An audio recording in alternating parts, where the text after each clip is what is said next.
Good afternoon. Paul is noticing that I am feeling a little more enthusiastic and vital than he is in this heat. The best air conditioning is a connection with your guide.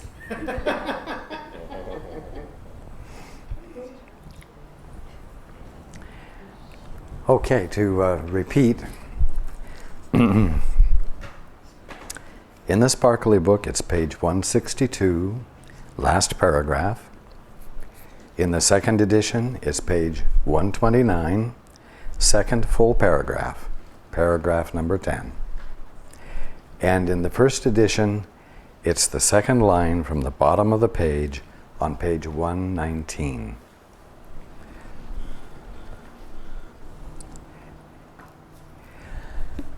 And without preamble, we'll go right into the book. You are the will of God. Do not accept anything else as your will, or you are denying what you are. Tell me something. During the last 7 days, how many minutes did you spend being aware that you are the will of God? I'm not going to force you to convict yourselves by answering the question, but if that's not what you were identifying yourself as you went through your week, then during your week you were denying what you are. You were in a state of self-denial. A kinder way of putting it is that you were in a state of unconsciousness of your identity. And if you are unconscious of who or what you are, it's impossible for you to express it. It's a simple thing we've been talking about over the past few weeks. Singularity.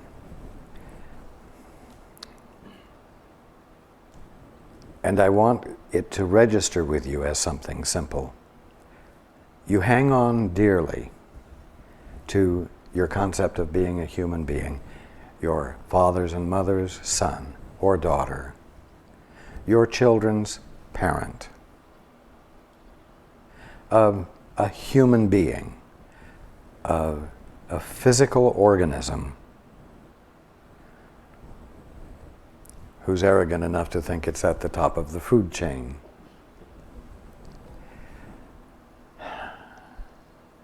You see? And when that's the way you identify yourself, you leave out the best part.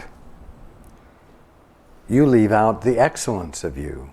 You leave out the goodness, the godness of you. And so what it boils down to is something very simple. Let yourself during this coming week be as conscious as you can of the fact that you are more than your current definitions of yourself.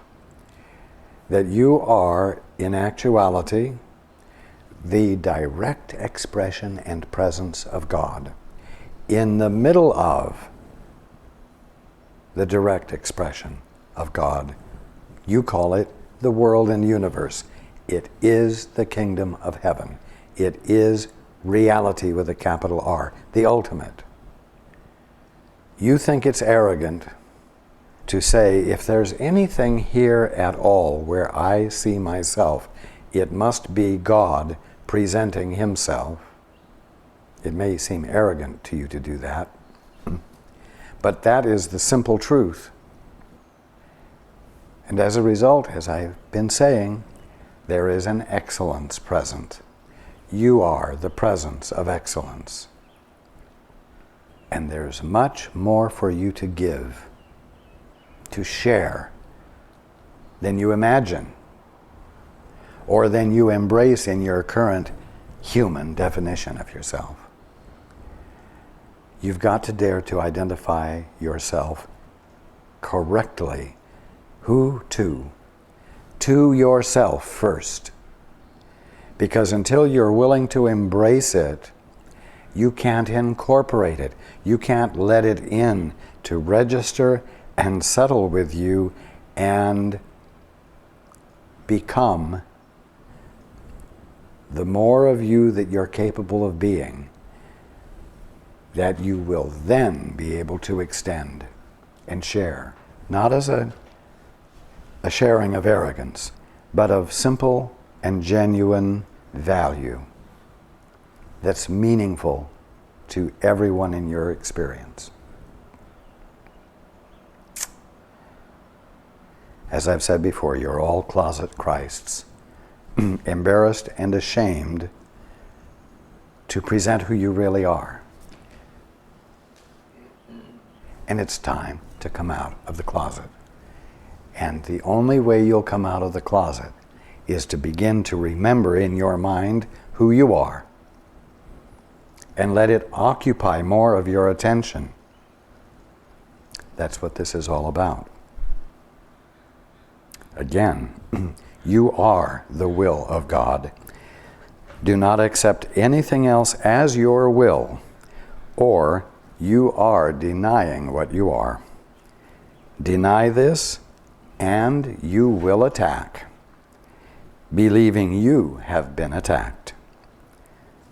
But see the love of God in you, and you will see it everywhere, because it is everywhere.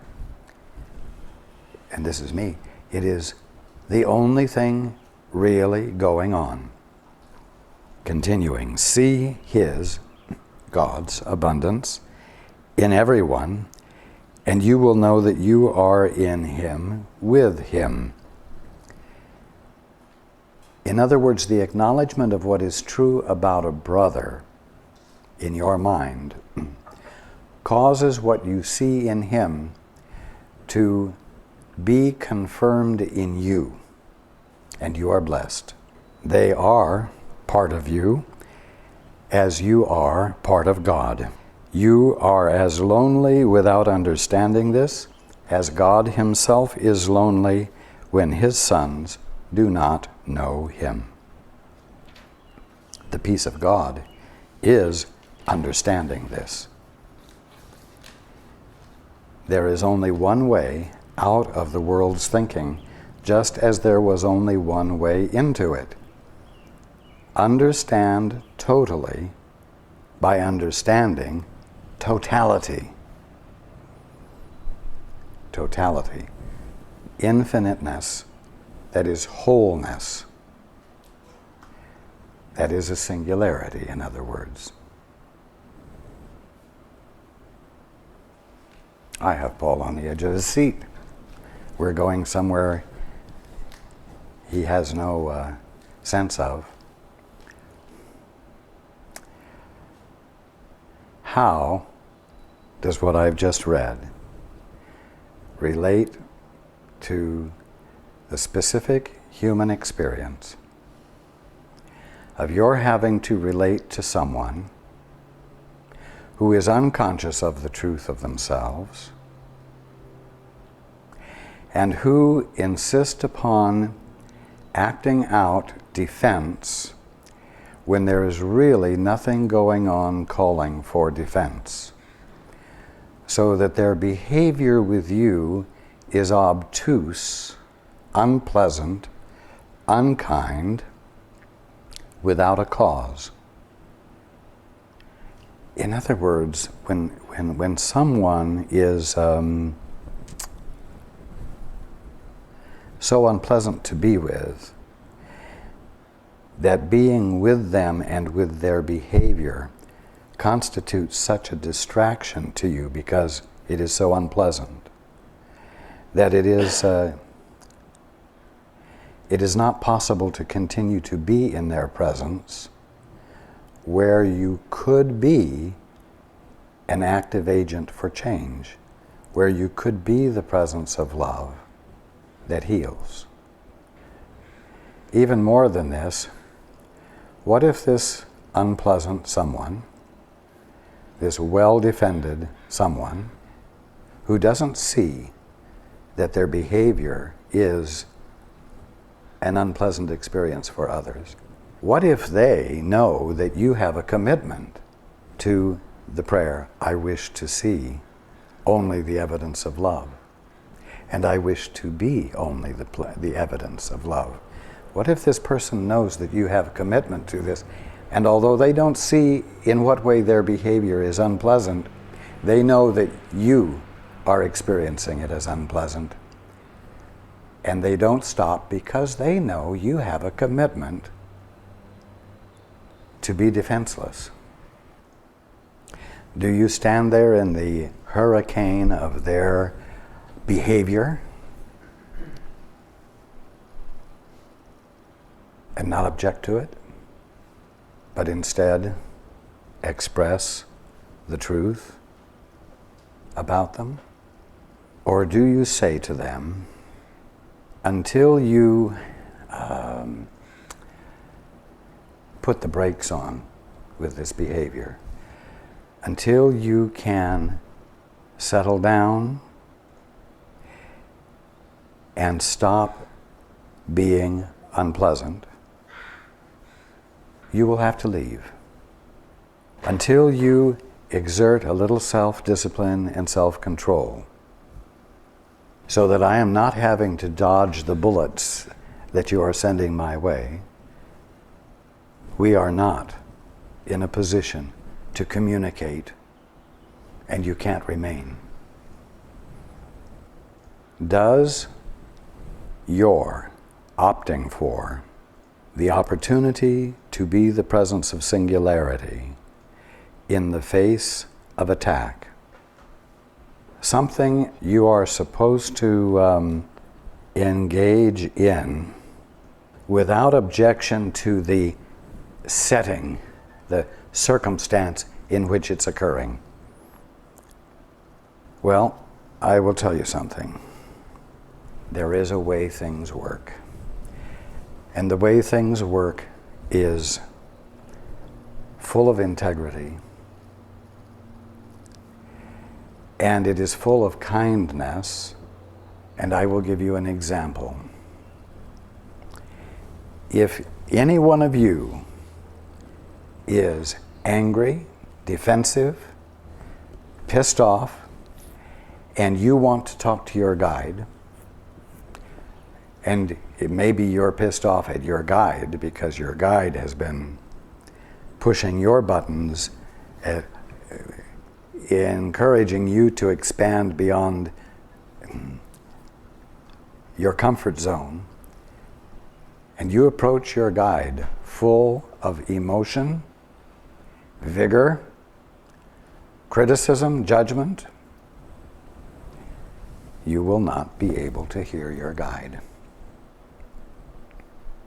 Why? Not because your guide won't speak to you, but because the willfulness that you are bringing into play in the process of approaching your guide, in so many words, makes so much static in your mind that you will not hear the answer.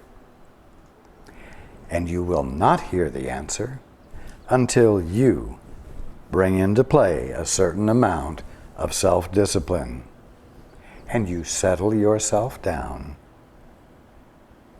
and you arrive at a point where, still not having the answer to the thing that was frustrating you, you're willing to release the emotion because you know it's getting in the way, and you choose to set it aside, even though it is of extreme importance to you to be able to express it, so that you can go into the silence where you can hear the answer. Now, let's say that you are one of those who has said, I wish to see only the evidence of love, and I wish to be only the evidence of love. And you have made commitment to that, and someone else knows it, just like Paul knows that I will never stop being here for him, and I will never become upset by his behavior, and I will always respond. And yet, this one insists upon acting out their sense of separateness, vulnerability, and the need for defense that they feel, and they insist upon doing it most obtusely. You might feel that you must answer, that you must be the presence of love in that environment without objection. And you would be wrong. And this is important for you to know. You must. It's absolutely necessary for you to say no to that kind of environmental circumstance. And you must tell them that they must leave if they're not going to stop. And they cannot come back until they've gotten hold of themselves and are willing to go into their peace and choose for it, so that healing of the disturbance can be addressed, rather than protection from the disturbance needing to be employed.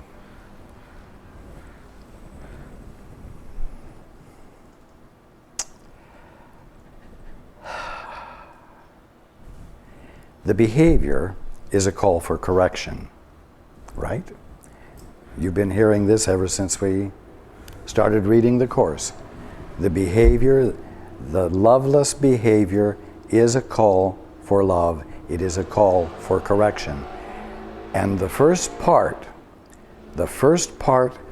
of the correction involves modifying the way the call is being made, so that the call for correction has a little more love in it, a little less lovelessness in it.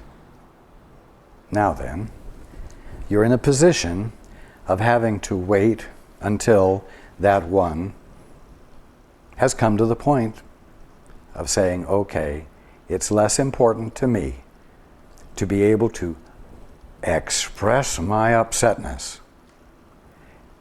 It's less important to me. That is less important to me than being in the place where a relationship can occur that allows for healing to happen.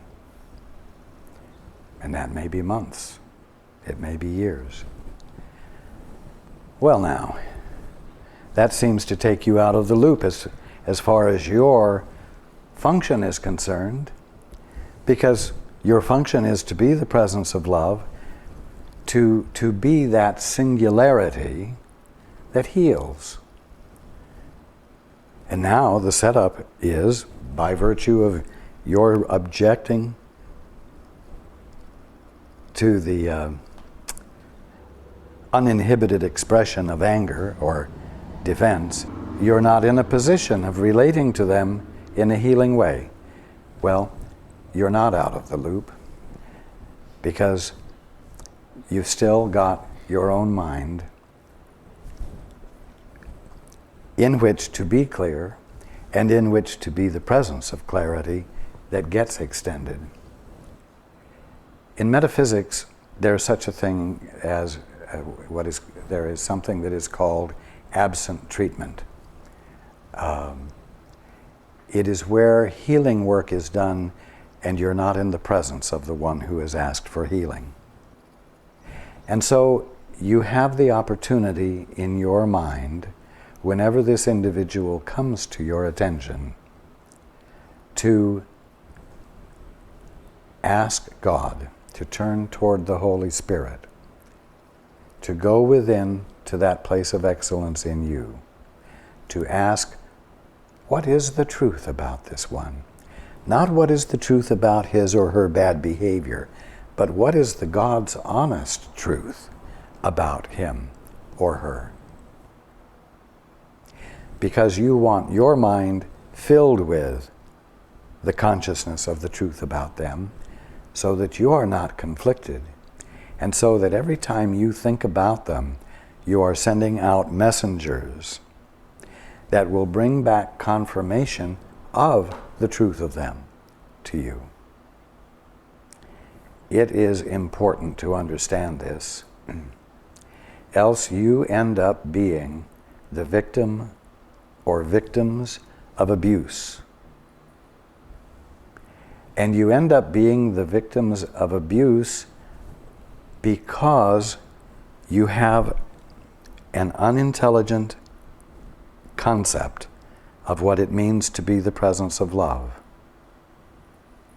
You're supposed to stand there and turn the other cheek when one cheek has been slapped.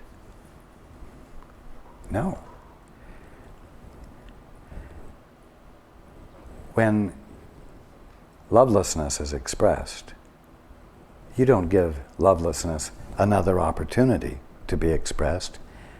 You don't come back from the ego place that the slap came from. You come from the other vantage point. You come from the other voice, the voice for truth. And you say no. This behavior is unacceptable. The truth that you need to hear right now is that you cannot continue this behavior in my presence. And until this behavior stops, we have no basis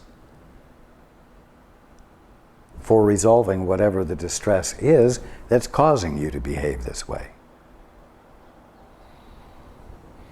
That is turning the other cheek. It's coming back from the other voice, coming back from the place of excellence in you that honors them enough to say, I will not give you permission when you're with me to behave in a way that doesn't reflect the truth about you. And at the same time, I respect and honor what's true about me enough not to join with you in your attitude and retaliate. Let's continue. Perceive any part of the ego's thought system as wholly insane, wholly delusional, and wholly undesirable, and you have correctly evaluated all of it. This correction enables you to perceive any part of creation as wholly real. Any part of it, even if it's just the rose, even if it's just your fingernail. This correction enables you to perceive any part of creation as wholly real, wholly perfect, and wholly desirable. Wanting this only, you will have this only, and giving this only, you will be only this. In other words, your mind will be in a condition of singularity, which is its normal state, its only state. The gifts you offer to the ego are always experienced as sacrifices, but the gifts you offer to the kingdom are gifts to you. They will always be treasured by God because they belong to His beloved sons who belong to Him. Why? Because existence, the conscious experience of being, mind, is singular. All power and glory are yours because the kingdom is His. And so the question comes, well, why can't I demonstrate this? Why with this particular individual or that particular individual can't I do something to aggressively change the situation? aggressively, lovingly, transformingly heal the situation. And the simple reason is that you cannot make anyone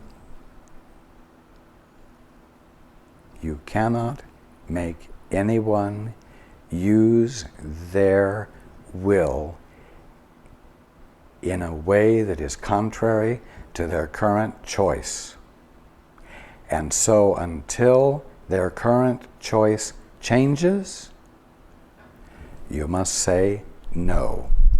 You cannot behave with me that way. You will have to go find others who will accept it. Well, but it's your son or your daughter or your parent or your best friend. How can you just break it off? Their family or their loved ones. Well, I'm going to tell you something. You've got to pay attention to your common sense. And if being with them causes only discomfort and nothing, no matter how loving you are, they will not change their behavior, you must ask yourself whether it is intelligent for you to remain in a situation where conflict is being employed consciously and purposely and be without your peace. And you must finally come to the point where you answer, no, I refuse to be in the thick of battle where it is so noisy that I cannot experience my peace. And you must withdraw, as I did, to a mountaintop. You must withdraw from where you are being thronged by the crowds, by the dynamics, so that you may choose for your peace and find it. Now, I'm going to ask another question. You who might be having situations like this, and all of you are to one degree or another, why are you picking on the one or two or three individuals who are insisting upon being hateful and being preoccupied by your inability to change them when you have 100 others in your experience with whom you can dialogue and communicate and grow together? What is your addiction to what you see as a call for help that you know is not genuine? What I mean by that is that although at the bottom line every call for help is a call for help, there are those who are calling for help because they're getting a hit from being unpleasant. They are getting a feeling of power, which they are consciously choosing to employ because they know it's upsetting and they want to see you squirm. And they have no intent of letting you off the hook so that you can stop squirming. Why do you have an addiction to trying to change them? And what I'm trying to point out to you is that the practical fact is that there will be not enough defenselessness for there to be a joining and a blending of the two of you where communication can occur. And you must wait until they open up and are willing to let someone in, and they are willing to Stop this behavior, at least with you.